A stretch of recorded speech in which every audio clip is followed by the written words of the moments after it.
You were on last year That's right, with Kyle. with Kyle, and we didn't really, I really felt like I had no idea how extensive your background was. I mean, you've done everything, and I've only touched the tip of the iceberg. And so I can't get to everything in your resume up front, or we'd spend all time reading your resume. Yeah, I have to read it too to remind myself.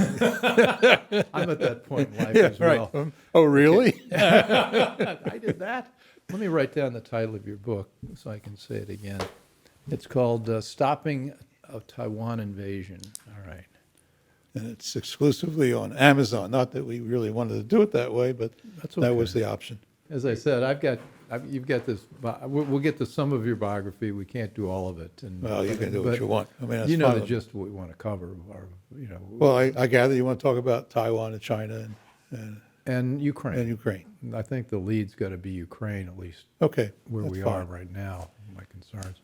Okay. Okay, we good to go? This is the Bill Walton Show, May 11th. Welcome to the Bill Walton Show, featuring conversations with leaders, entrepreneurs, artists, and thinkers. Fresh perspectives on money, culture, politics, and human flourishing. Interesting people, interesting things. Welcome to the Bill Walton Show. I'm Bill Walton. Today's show is about my growing concern about whether Joe Biden could lead us into a nuclear war over Ukraine, while at the same time, China looms in its ambitions to take over Taiwan. Well, I'm not an expert in this, and nor are most of us, but we need to be paying attention. The Russians increasingly believe that they are at war with NATO, not just Ukraine. So much so that Sergei Lavrov, Russia's foreign minister, has said the threat of nuclear war should not be underestimated and that the danger is serious.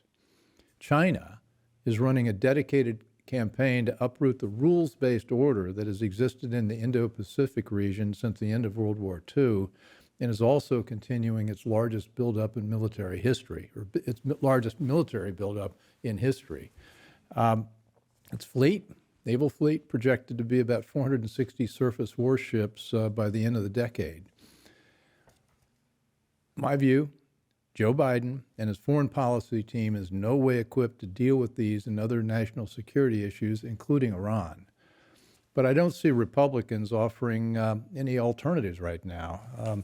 In fact, most are mindlessly upping the ante alongside with Biden and what's going on in Ukraine. With me to help understand this is one of the wisest national security experts around, Dr. Stephen Bryen. Welcome, Byron. Welcome back. Thank you. Nice to be here. Stephen has over 50 years' experience in government and industry, senior staff director in the U.S. Senate Foreign Relations Committee, deputy undersecretary of Defense for Trade Security Policy, the founder and first director of the Defense Technology Security Administration, president in private sector, CEO experience, which is important to me in any event, president of Delta Tech and president of Finmanica North America, and was commissioner of the U.S.-China Security Review Commission. That's right. Stephen's been called the Yoda of the arms trade. He was the Pentagon's top cop, the man whose job it was to ensure that sensitive technology would be kept from enemies, potential enemies, and questionable allies. His major study is Technology, Security, and National Power, Winners and Losers, that covers strategic issues, defense, technology transfers, proliferation of weapons, the whole gamut of things that threaten our country. And most recently, and what we want to talk about today in part, is his book, Stopping a Taiwan Invasion. And it's something that we're not paying enough attention to, but it could loom much larger on our security screen than Ukraine does. Yes. So Stephen, welcome. Thank you. Nice to be with you. So last time you were here, we talked about the debacle of us departing Afghanistan. Yes, that's a while ago now. And it didn't almost seem- ancient history. Almost ancient history, months ago. Yes, And it didn't seem like it'd get worse. but it has. and in multiple ways, it's gotten worse. I think the Ukraine thing is very dangerous for us, and I think we have baited it to a large extent. And the Russians understand it that way too.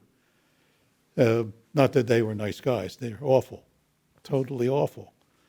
But I think it's in our interest to maintain the peace in Europe and to not have things escalate, not get to face the potential of nuclear weapons, which I think is a horrible potential, something that we have to work very hard to avoid at all costs.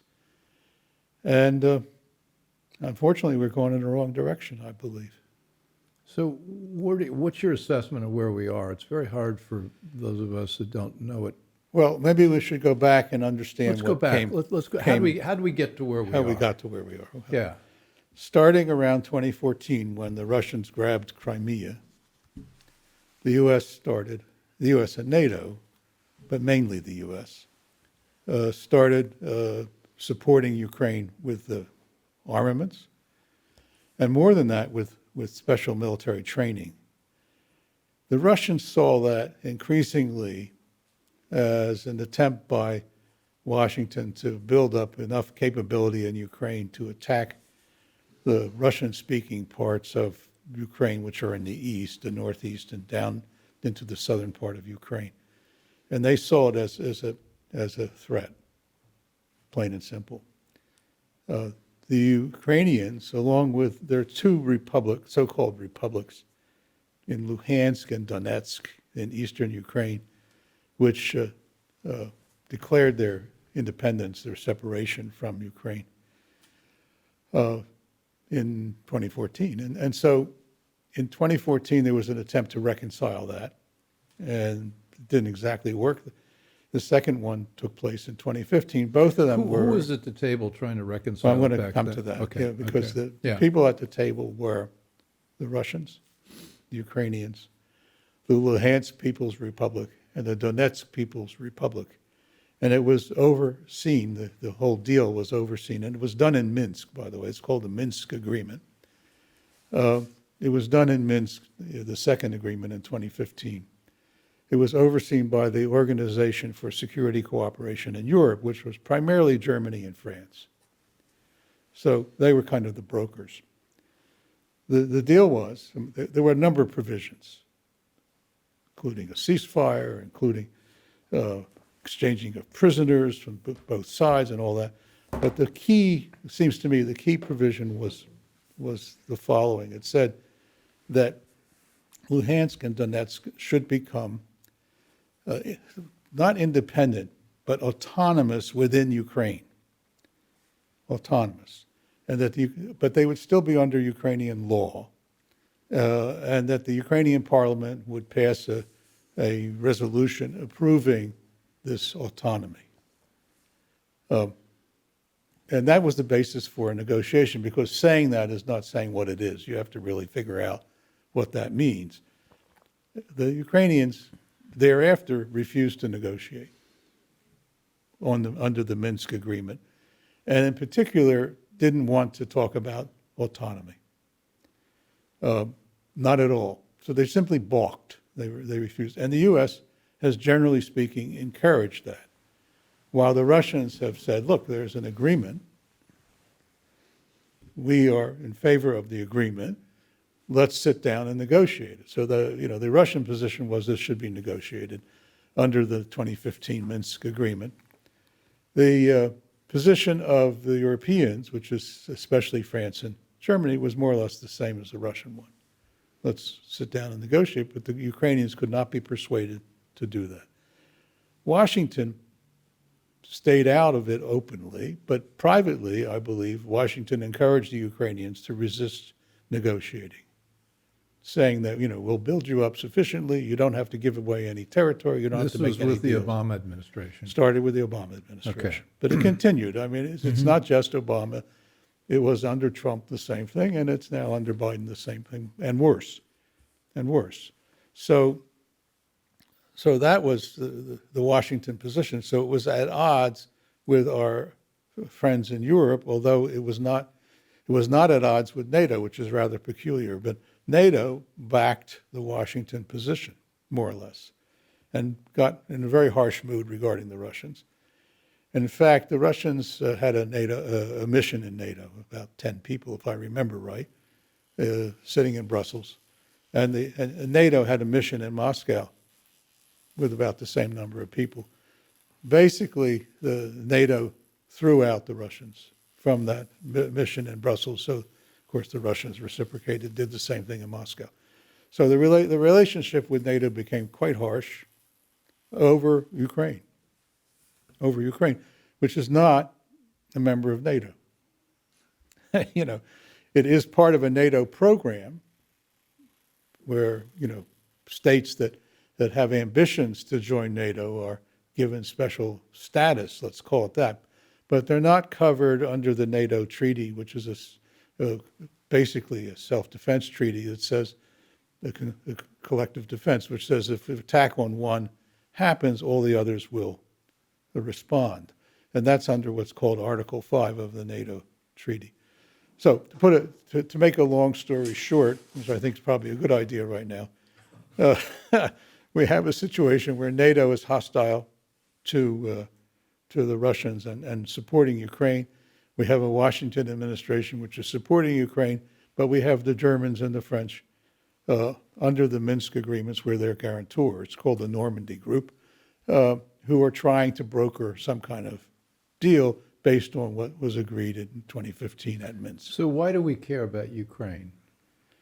I want to compare and contrast to Taiwan, and I think we ought to care a lot. Well, we don't about. have any. But what's our strategic interest in Ukraine? Why did we feel like we needed to do this? My interpretation of it is that we want to block the Russians in the Black Sea. The only warm water port they That's would have. right. That's their only warm water port. In other words, as the Russians say, you know, essentially to surround them, because once their navy is blocked, they only have a serious port on the Polish coast, which is very much isolated, and then you have to go into the frozen areas of the north, so the White Sea. So I think basically what you have is an attempt to keep them out of the Black Sea, to make it difficult for them to expand. If they, you know, the threat was, and Washington thinks that Putin and his government want to reclaim territories that they lost when the Soviet Union collapsed. So you had the Georgia mess, which the Russians were aggressors at, of course. And you had Crimea, and now you have eastern Ukraine. And so, the U.S. position is, we'll squeeze you back. The trouble is the Russians see themselves in a conflict, not with Ukraine so much as they see themselves in a conflict with the United States and with NATO. Well, that's increasingly clear. They're correct. I believe they're correct, yeah. Yeah. I mean, from their point of view, they're surely correct. Now, they don't want it to, I mean, I think the Russians, even though they make some threats here and there, they've threatened, some of the Baltic states, and they've threatened Poland a little bit. But I think basically the Russians don't want to see this war expand. Because they're going to lose if it expands, and we're all going to lose. Now, are you surprised? This is the Bill Walton Show. I'm here talking with Dr. Stephen Bryen about Ukraine and how we got where we are now. And we're going to go right now to talk about how we might get us out of where we are now. Maybe. But were you surprised that the Russians had such trouble dealing with Ukraine? Because you know the weapons and the capabilities. Well, I was. I mean, I think everybody was surprised about how the level of competence was far below what we believed the Russians. We've watched the Russians do military exercises over the years, and in fact, they've even invited, until the most recent Zapad exercise, where they didn't invite us, but for obvious reasons. But we have watched them exercise, and they look quite formidable. But we're seeing all kinds of flaws in their approach, and they're missing a lot of technology. I'm a technology buff. I follow military technology pretty carefully, And the Well, things you're only the chief procurement officer for the Not Pentagon, procurement. so I would, yes. I was the chief bad guy trying to stop technology from going to the Soviet Union. That was my mandate, and we did that very successfully, actually. And maybe it's still successful, which is rather surprising. But in fact, we've seen cases where modern equipment's missing from Russian aircraft. It's missing from Russian tanks. Their air defenses aren't working right. I mean, there's a lot of things that are really not functioning the way one would have expected. Yes, so I was surprised. Quite. Is that incompetence? Is it, what are the, It's a mixed bag. Some of it's a lack of good doctrine. okay. Some of it's a real lack of good training. I think that's a major issue here. Some of it's a lack of technology. I mean, they're missing pieces like the Su-25s, which is a fairly old plane, but it was a Soviet ground attack airplane. Doesn't have targeting pods. How can you hit anything if you don't have a targeting pod? But they never put them on them. I mean, it's unbelievable. And then finally, I think there's a matter of corruption. I think the Russian system is corrupt, front to back, up and down. I mean, we know that anyway, from the top level leadership. But I think it goes deep and all the way through the military. Where do we go from here? Well, I mean, the question is, do we want to let this thing grind on? At the end of the day, I don't think we do. I don't. You know, my world's economic. Yeah. It's a catastrophe. Oh, for the world economically for economy. Ukraine, it's Well, it's bad for the United States. It's bad for Europe. Yeah. I mean, the whole. it's very destructive. And of course, it's bad for human beings who are getting killed by the thousands in Ukrainian cities by bombings and other kinds of attacks. But right now, it seems to be slightly stalemated. Somehow, Zelensky has to decide. I mean, I think he could get himself a good deal right now.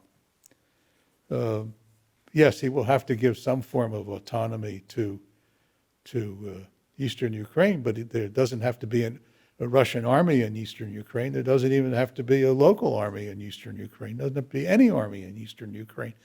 I mean, what autonomy may mean has to be defined. One of the things that the Russians have made a case out of, and I don't know that it's totally justified, but in Eastern Ukraine, the language is Russian. People speak Russian. And the Ukrainian parliament said you can't do that anymore when it comes to any official business. You can't do it in the schools. You can't teach Russian language. You can't teach Russian literature. You can't go to the doctors and speak Russian to the doctor. I mean, those were the kind of things that were going on. And the Russians took serious umbrage that the Ukrainian parliament would do that, because they've always felt that there's a connection between Ukrainians and Russians. Mm-hmm. So I think Zelensky could get a good deal today, but he's not willing, he's, at least so far, he's really not willing to negotiate. Well, the thing that troubles me, and I mentioned in the opening, none of our national security leaders seem to be remotely interested in trying to sit down and cut a deal. No, they on want our to bleed side. they want to bleed the Russians. And, They've said it. well, I mean, Lloyd Austin said, we want to bleed the Russians. Made it clear. I mean, that's we'll and send you more can go weapons on down to the Ukraine. line, and you've got Mike McCall, saying, and then you've got Nancy Pelosi in a press conference with who's our favorite congressman from Hollywood. Remember Adam Schiff, Oh, telling us we're the going to word favorite threw me off.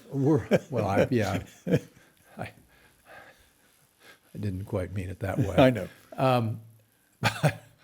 Going in, they're standing on the steps of Zelensky saying, we're all in. America's totally committed to defeating Russia. So Right.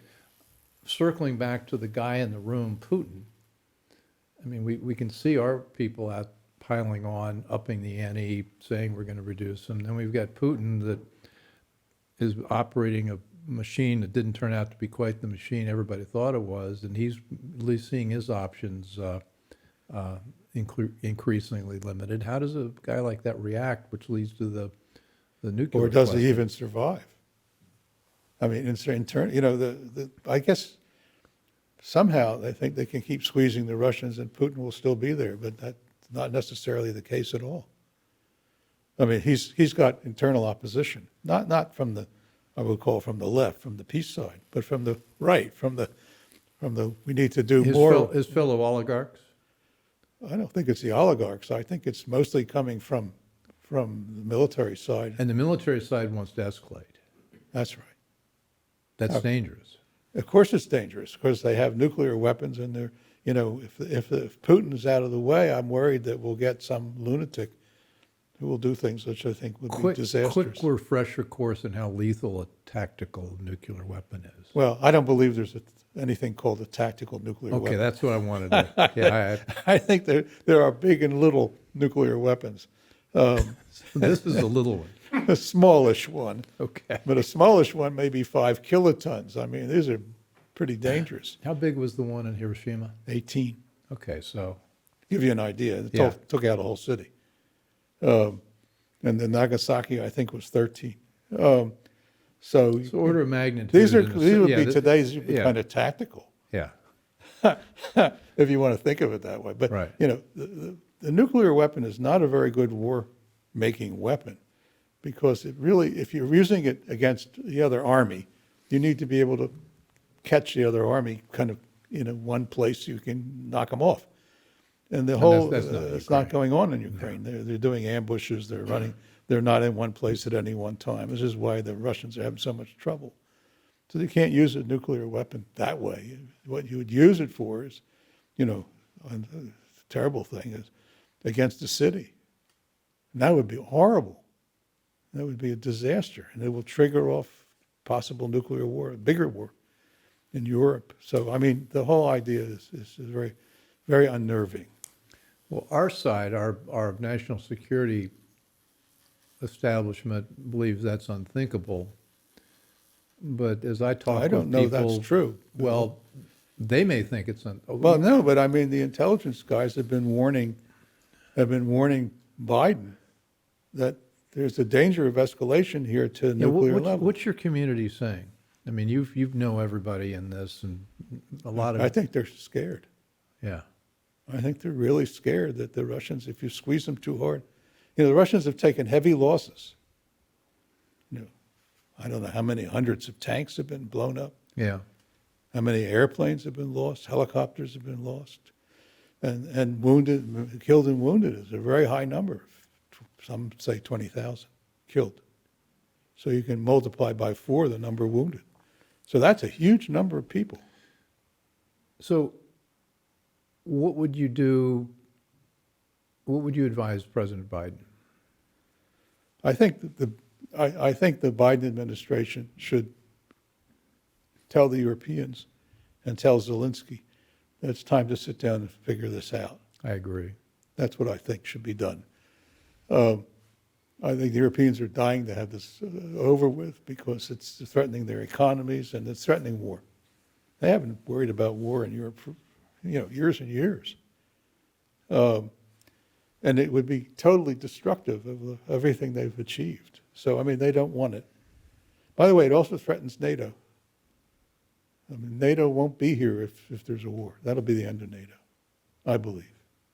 Because the modern war was, you can't win it. You simply can't win it, especially on a highly industrialized landscape like Europe. So it would just be disastrous.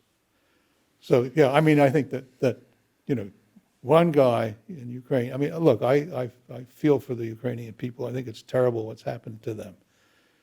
Not that in many ways they didn't stimulate to some extent. They could have been more clever. They could have negotiated earlier. They've proven now that they can fight. They've proven that they want to protect their homeland. I think that's all great. But I think there are bigger issues. And those bigger issues affect Europe and they affect the United States and the world.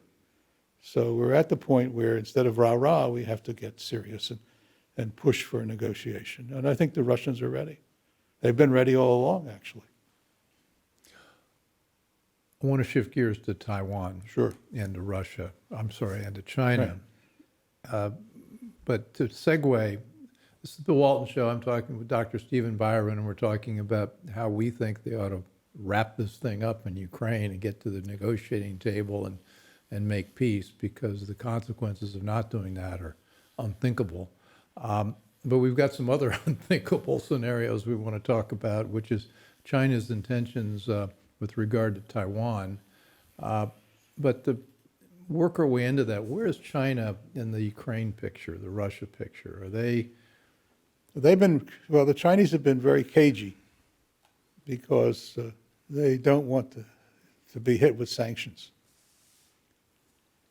Because for their economy, and right now the Chinese economy is a mess, as you probably may know, because of COVID. The COVID lockdown is what they're doing in Shanghai and other cities. I've been trying to figure that out. A lot of people have. I want to talk with you about that. Okay. Now? Well, in the next 20 minutes, in the next 30 minutes. But I want to get what they're thinking about Ukraine, Russia right now, so I can understand whether. Well, I think the Chinese, first of all, they're thinking that they don't want to be involved. Okay. They're not doing anything that I know about of any importance in regard to helping the Russians, period. Yeah, on an economic front, they're doing some things. They're taking more oil from the Russians, or, buying more Russian grain, things like that. But, from the war point of view, they're not doing anything.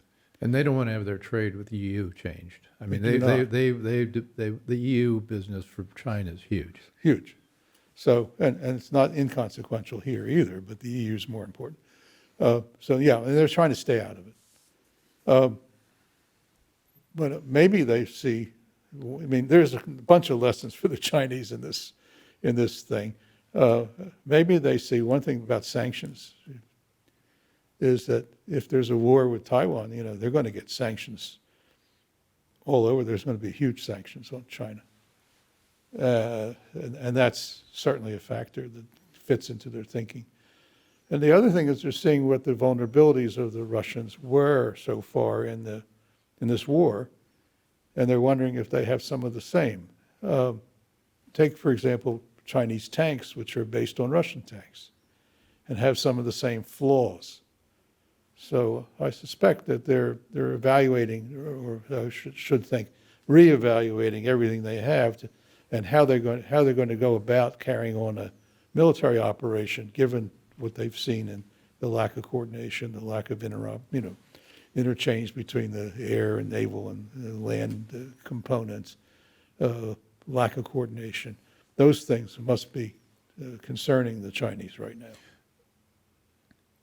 Has Xi lost his mind with this COVID-19 response? You're so much closer to it, but it seems like a little over 2 years ago, Wuhan happened, and then the Chinese claimed to lock down Wuhan, and they stopped the virus. Now, some of us were deeply skeptical that really happened. They didn't report anything, but whether it was a success or not, he claimed a huge success. Right. But I didn't really thought the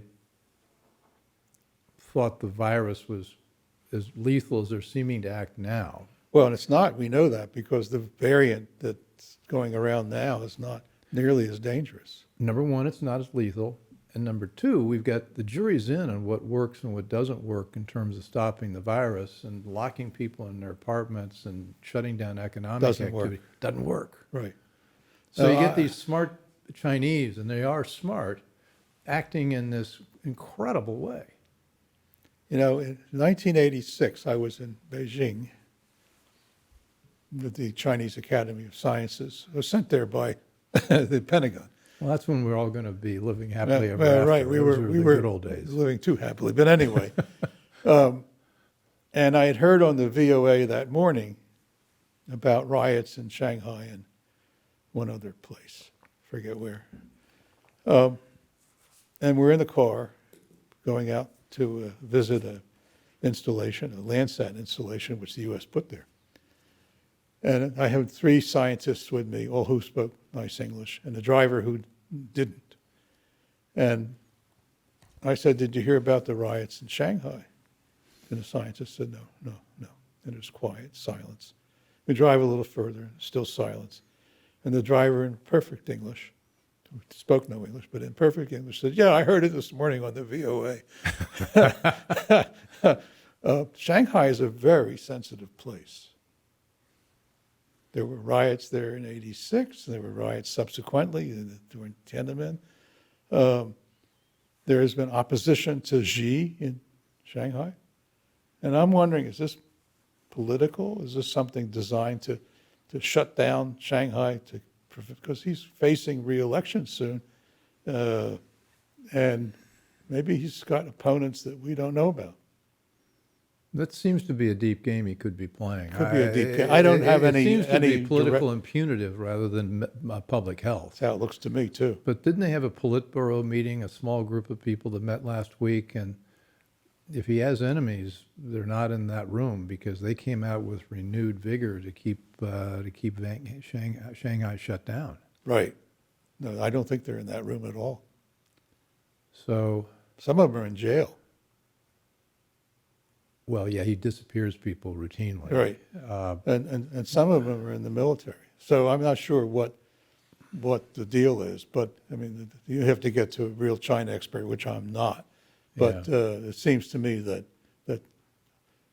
you shouldn't take this on face value as a COVID exercise. Well, we do know that he wants to be elected for a third term.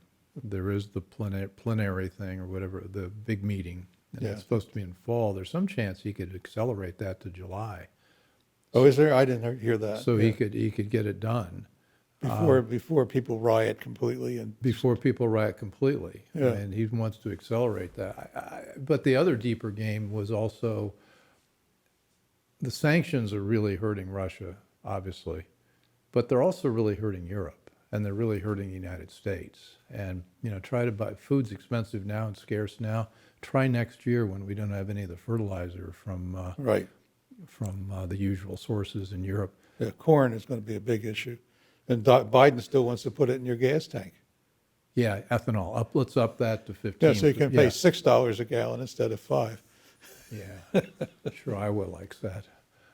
Probably the only place it does. So you've got the sanctions there, and then what Xi's doing though with Shanghai, it's the world's largest port, 4 times larger than Los Angeles. That's right. You got thousands, I don't know if thousands is the right number, but infinite number of cargo ships sitting outside there waiting to move stuff in and out. But it's not just Shanghai. He shut down like 75 other cities in China. Yeah, but Shanghai, I think, is the biggest one. And plus he shut down, by the way, not only the people's homes, he shut down the subway. Yeah. So I don't know. Something much bigger is afoot. Okay. Well, we'll But if I had the answer, I would probably go over to the White House and tell them. I'll go over there with you. I'm sure they'll be happy to see us. My crystal ball is I've been not very saying good. so many nice things about Joe Biden. I'm sure he'll Right. welcome me. So let's though that settles down. Things maybe we've got Ukraine maybe resolved, uncertain, but the thing that's looming is their ambition in Taiwan. Right. I mean, for people, there's a wide audience here of people and art subject matter experts. Explain what Taiwan is. I mean, what's its brief history? Well, it was originally called Formosa. Right. Right. It was occupied by the Japanese until 1945, from about I think it was 1895 to 1945, and then of course at the end of the war, it reverted to the Formosan people. And all the people that Mao defeated. Well, that came right A little bit after. later, okay, yeah, 49. 49, and the nationalists, the surviving nationalists under Chiang Kai-shek, came evacuated, I guess is the right word, to Taiwan, and they formed a political group, which is the same one they had in China, called Kuomintang, and that's the simple history of it. And they considered themselves the real government of China. So it's not, Taiwan is officially the Republic of China. Still, something the Chinese really dislike. Well, the Chinese have been assiduously working every country in the world to stop recognizing Taiwan. That's right. Well, they've succeeded mostly. And mostly. Yeah. what is it, Latvia decided not to, And and then they changed their mind. okay. Yeah, after they were properly but bribed. Taiwan is a real country. I mean, they've begun to It's identify a terrific themselves. country. It's a democracy. It has a very lively political life. There are three major parties, but the two biggest ones are the KMT, the Kuomintang, and the DPP, the Democratic People's Party, which is the Green Party, which is in office right now, which is pro-independence. And it also has its own language. I mean, the Taiwanese dialect of Chinese has become very popular and is really what most politicians speak. And strategically, it's the home of the largest semiconductor manufacturing operation in the world. That's right, Taiwan Semi. Yeah. But otherwise, strategically, it sits right in the middle of the first island chain, and of course the Taiwan Straits, which could block the Chinese Navy. And it's 90 miles off the Chinese coast, Yeah, something like that. It's roughly. not much. Yeah. So it's close. So, Yeah, but there are parts of Taiwan was called Kinmen or Quemoy, which is 1 mile from Chinese mainland. So okay, so it's they're pretty. It's pretty close by. as all the stuff we talk about here, it's complicated. Yeah, it's complicated. So, what's the stopping a Taiwan invasion? This is very important because, Pentagon and there's a lot of think tanks in town, and the CIA even as recently as yesterday, keep saying we're going to lose if we try to defend Taiwan. And so Yeah, that's what I hear. yeah, you hear it all over. And it seems to me that shouldn't be the case. It's not the case if we do some simple things and we're serious. And so I got together a group with Lieutenant General Earl Hailston, who was my co-chairman. We put together a group of real military experts who served in the Pacific in senior levels. Pacific Air Force commander, the naval commander, admirals and generals, and we put them all together for 3 months. We hashed over this. Mm-hmm. And what can we do? Can we win? Will we lose? So on. The first and most important thing I think that we concluded in our study was that, well, two things. One, well, first of all, we can't do it alone. The time has passed when the United States can come on an expeditionary basis and save Taiwan. We're not going to do that. We have to work with our allies, including Taiwan. And if we put all our forces together and coordinate them in the right way, then, and that's the second point, then we can change the entire situation in regard to not only defending Taiwan, but warning the Chinese that if they think they're going to intimidate Taiwan, they're making a mistake. Because that's what they're doing. They're flying fighter planes and bombers around the island on almost a daily basis. They're running naval exercises. The most recent just off of Okinawa, which is nearby, threatening not only the Taiwanese, but threatening U.S. Marine installations and the Japanese southern islands too. So, they did more than 1,000 takeoffs and landings off of aircraft carriers. I mean, this is the sort of craziness that's going on. It's an intimidation campaign. Well, we can intimidate back if we organize. So the main finding, the most important finding of our group is that let's have a common command. We have at the political level something called the Quad now, which also includes India, Japan, the United States, but Korea. But we need to include Taiwan. But we also need it at the command and control level, at the military level. Australia's in that. Australia, yes, right. And not South Korea. I think I misspoke. Yeah, India, Japan, Australia, but interestingly, not Taiwan. Not Taiwan. Well, not Taiwan's in nothing. Is that because we didn't want to offend the Chinese? Well, yeah. I mean, it's a long. We don't. Part of the deal in '79 when Nixon and Kissinger did their deal with China was to de-recognize Taiwan. And then It was 74. When was that? no, well, the actual 74, but the actual Okay. Taiwan Relations Act was passed in '79 to try and compensate for Okay. that. Yeah. And that was to de-recognize Taiwan. So they removed we used to have Marines on Taiwan. We took them out. We had bases there, took them out. We had an ambassador there and an embassy there, took it out.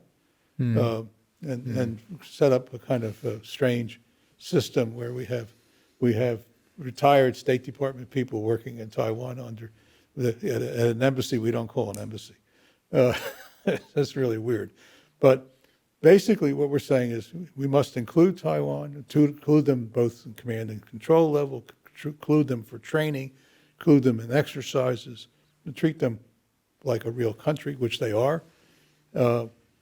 Bring in the Japanese, who are dying to have this done, by the way. The Japanese are really concerned about China threatening Taiwan because they threatened Japan, and they understand that. So for the first time, we have a very sympathetic Japanese government that's not hiding. You know, in the past, they used to hide.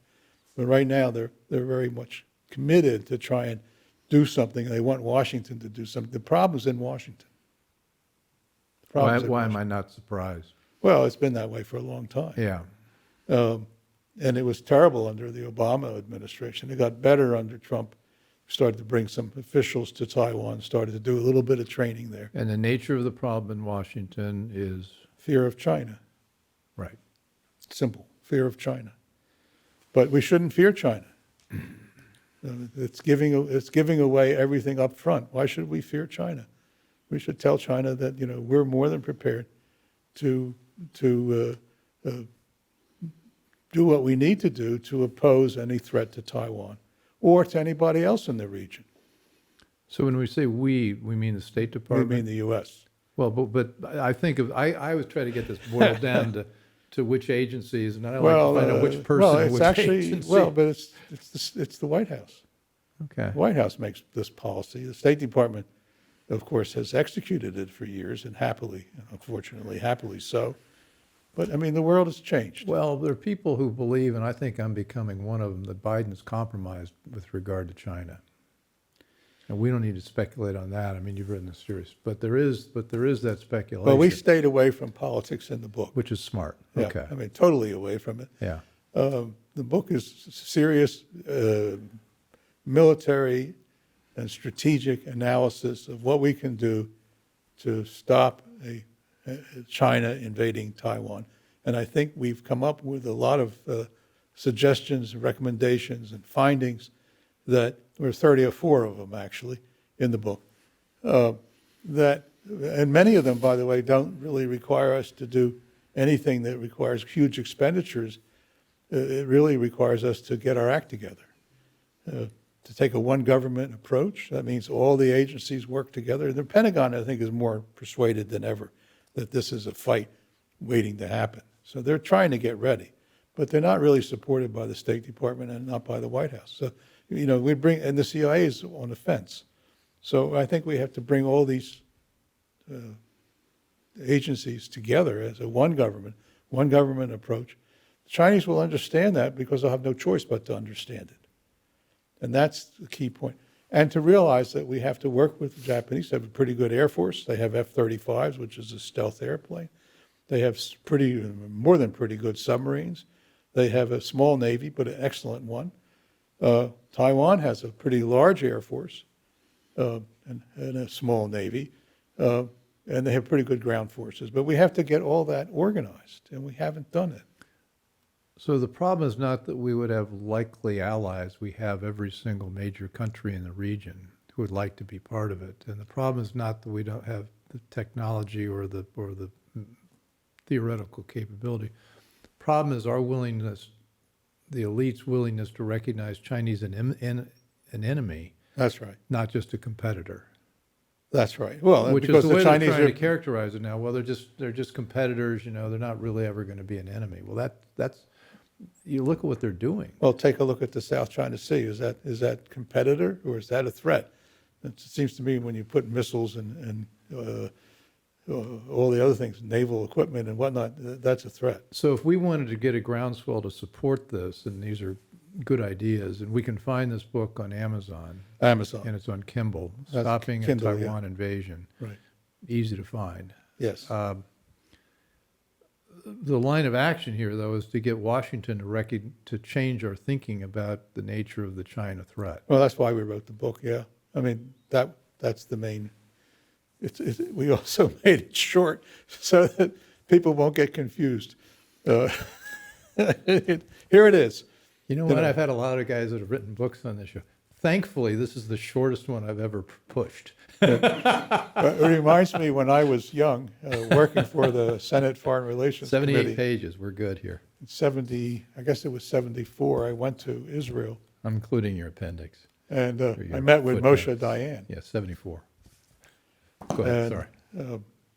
So I was a young Foreign Relations Committee staffer, and I got to meet the great man. And so in preparation, I read his biography, and it's, by the way, fascinating, and it's a great big thick Penguin book. And I read the whole thing, and I went to see Diane, who was then the defense minister. And I sat across the table from him like we're sitting, and I was trying to be nice, and I said, Mr. Minister, it was a great honor to meet you and your illustrious career, and I read your biography, and it was absolutely, your autobiography, and it was absolutely amazing. He said, did you like it? I said, yes, I did. I said, only that it's a really big book. He said, yes, it is. He said, do you want to know why? I said, yeah, tell me why. He said, they paid me 25 cents a word.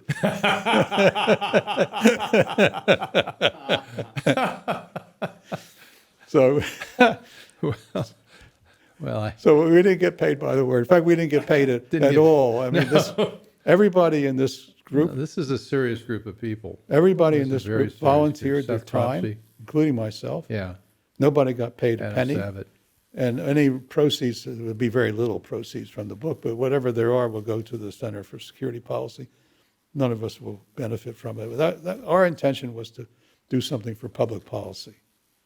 And every one of these gentlemen, both the military and civilians involved, were generous with their time. We spent 3 months working on this and talking it out. We videoed every conversation. We used Zoom to converse, and so we videoed Good everything. Chinese technology. Yeah, right. Yeah. Well, we wanted them to hear. Yeah.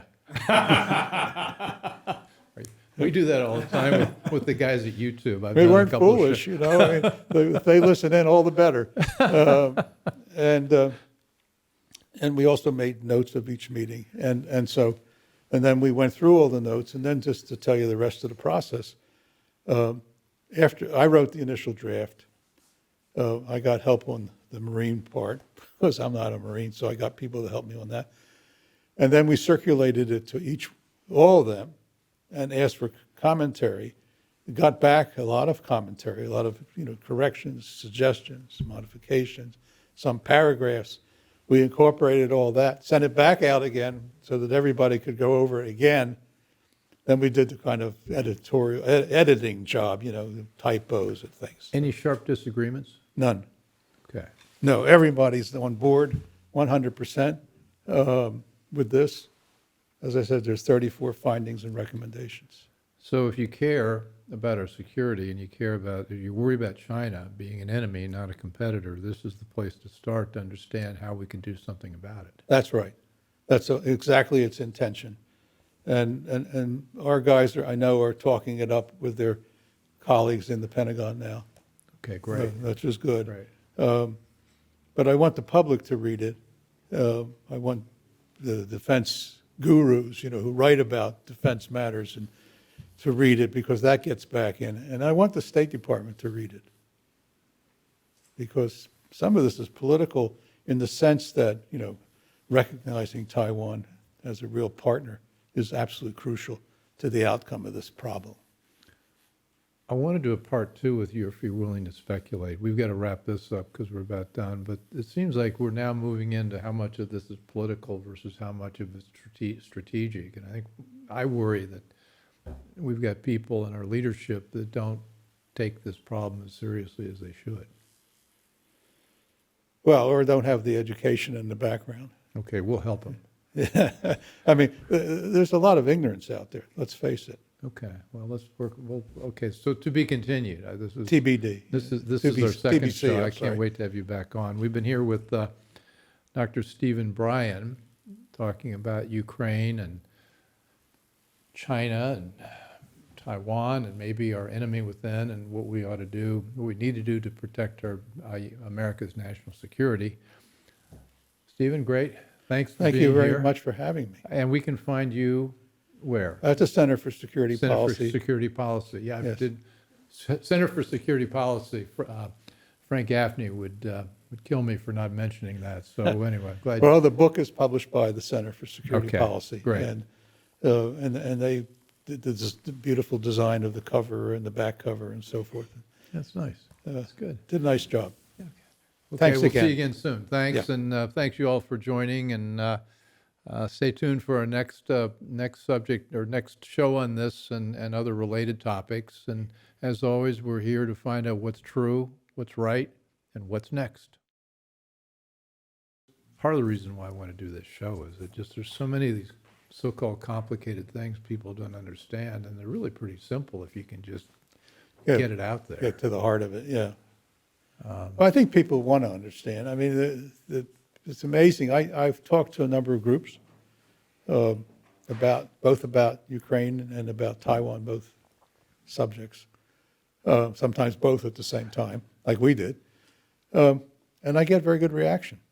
So I think people say, oh, I hadn't heard that before. Well, and I think also I was guilty of this. I mean, a lot of us thought China, 10 years, 15 years ago, private equity world, my world, well, we're going to go do business in China. Make a bundle. Make a bundle. They're going to make a bundle. They'll become more like us. They'll become democratic, and we'll all join the world order. We're all going to live happily ever after. That's the same argument that Kissinger made about the Soviet Union back in the early 70s, when the détente was all the fashion.